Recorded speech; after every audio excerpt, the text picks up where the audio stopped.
Barcelona is one of Europe's most captivating and charismatic destinations, much known for its rich history, architecture, beaches, tapas, and of course the world famous football club.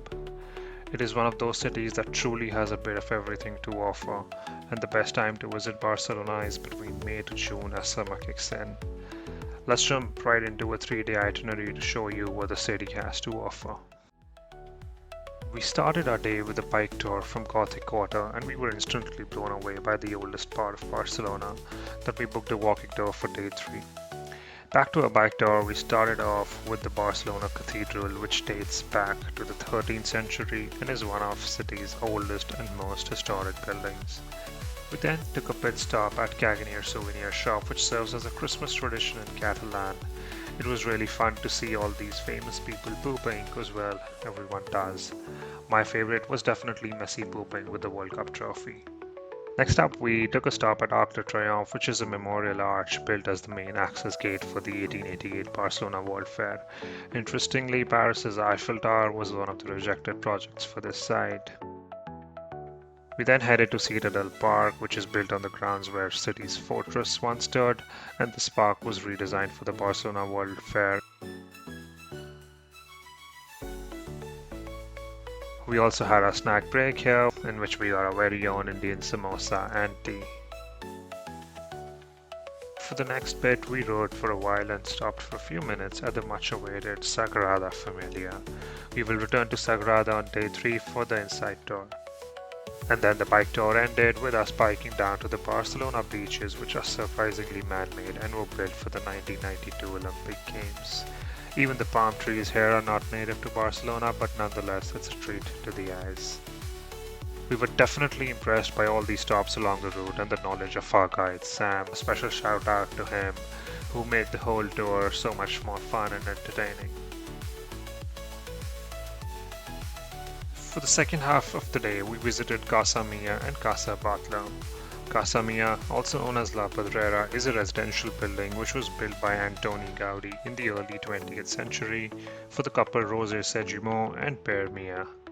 It was declared a World Heritage Site by UNESCO in 1984. One of the main attractions of Casa Mia is the terrace, which contains 28 weird-looking chimneys and 6 staircases or skylights. Star Wars is said to be inspired by these chimneys that resemble Darth Vader and the evil Empire stormtroopers.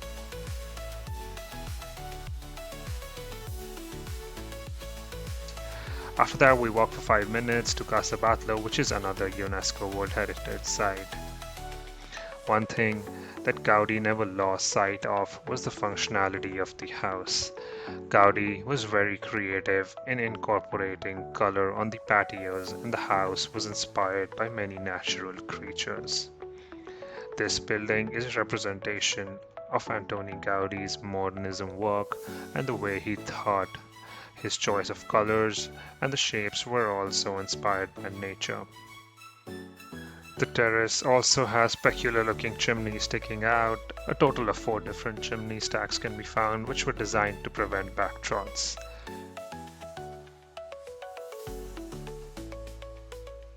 For day 2, we decided to venture out of the city for a half-day tour to Monsterrat for a wine and tapas tour.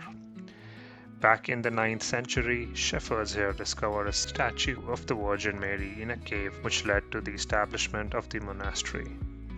This sacred relic, known as the Black Madonna, is now a major pilgrimage site. For centuries, pilgrims from all over the world have made their way to Monsterrat to pay homage to the Black Madonna and seek spiritual solace. Also located here is the Monsterrat Boys' School, which was founded in the 13th century and has a long-standing tradition of providing education to young boys from the local region. There are tons of hiking paths around, and we had some time to do a short 20-minute hike to get some mesmerizing views of this wonderful place.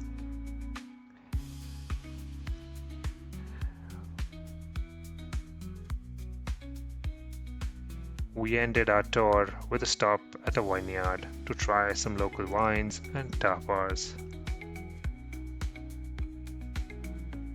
After a long day, we headed to Bogatell Beach to relax and enjoy the peaceful seaside. And I also had one of my best seafood paella here at Sagrada.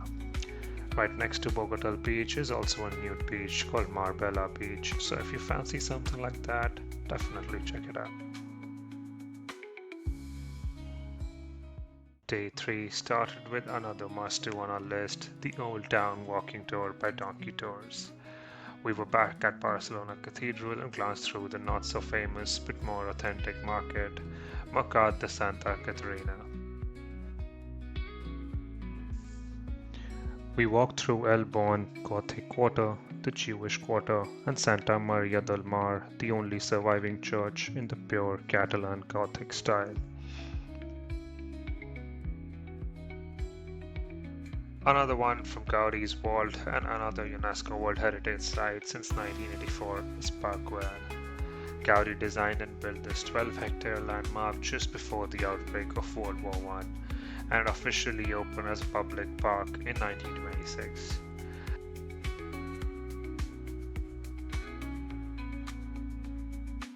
Park Guell was nice, but it was very hot and very busy and can be skipped only if you're short on time. Last and definitely not the least is the majestic Sagrada Familia, which has very much become the identity of Barcelona. Rightfully so, it attracts more than 3 million visitors every year and is the largest unfinished Catholic church in the world. Sagrada Familia Basilica has a new completion date of 2026, which will come 144 years after the first stone was laid.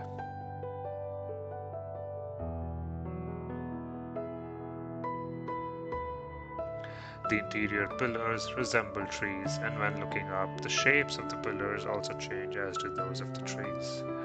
There is so much detail and intricacy in this place that it truly deserves the hype.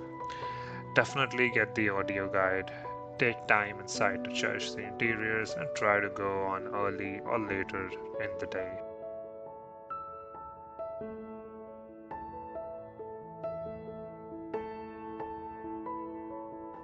We've not been able to capture most of the restaurants we ate at, but the food has been delicious and we'll definitely leave some recommendations in the description below. Before our flight, we had some time on day 4, so we went for a quick run by the beach and then made our way to the National Art Museum of Catalonia, the biggest museum of Barcelona and boasting the largest collection of Catalan art in the world. Admission to the museum is free every Saturday from 3 p.m. and every first Sunday of the month. Particularly the Romanesque galleries, which comprise a series of reconstructions of church interiors with 11th, 12th and 13th century mural decorations, were astonishing. Beautiful from inside and outside, we were glad that we made this stop before heading back to London. Thank you for watching our first video. And if you enjoyed it, don't forget to give it a thumbs up and hit that subscribe button for more travel adventures. Let us know in the comments what your favorite part of Barcelona is.